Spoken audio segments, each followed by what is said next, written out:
দীর্ঘদিন কংগ্রেস করেছি, তখন সিপিএম এর শাসনকালে তারা কোনোদিন আমার কুশল পত্রিকা পোড়াতে পারেনি। ছবিতে আমাকে তৈরি করে কুশল পত্রিকা পোড়ানো হয়েছিল, আমার ছবিতে জুতো ঝাঁটা দিয়ে মারানো হয়েছিল।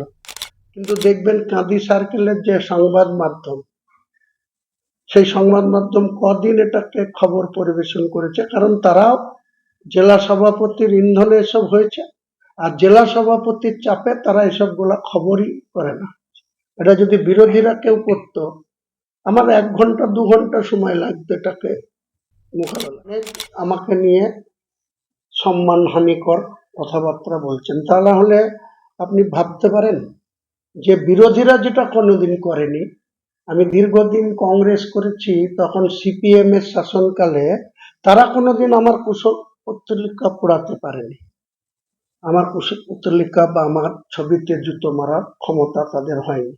কিন্তু দুঃখের বিষয়, এই যে ভরতপুর ওয়ানের ব্লক সভাপতি নজরুল ইসলাম টার্জেন, তার নেতৃত্বে সেখানে আমার ছবিতে আমাকে তৈরি করে কুশল পত্রিকা পোড়ানো হয়েছিল, আমার ছবিতে জুতো ঝাঁটা দিয়ে মারানো হয়েছিল।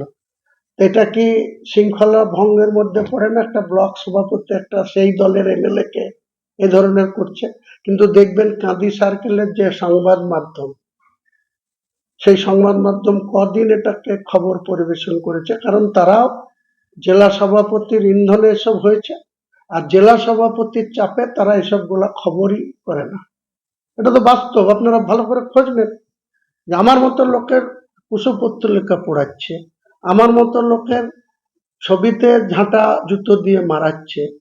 এত হিম্মত মুর্শিদাবাদের কোন রাজনৈতিক দলের নেতাদের আছে? কিন্তু আমার সদল বলে আমি এটা বরদাস্ত করেছি। এটা যদি বিরোধীরা কেউ করতো, আমার 1 ঘন্টা 2 ঘন্টা সময় লাগতো এটাকে মোকাবেলা করবো। আমি যে দল করি সেই দলের লোকরা যদি, নেতৃত্বরা জেলার, তারা যদি এইভাবে করায়, আমাকে অসম্মান করায় পদে পদে, তো সেটা উপরওয়ালাকে দেখিয়ে রাখি, উপরওয়ালা যা বিচার করবে। মান রাখারও উপরওয়ালা ব্যক্তি, আর যদি অসম্মান করার হয় সেটাও উপরওয়ালা ক্ষমতা, এটাই দেখিয়ে রাখি।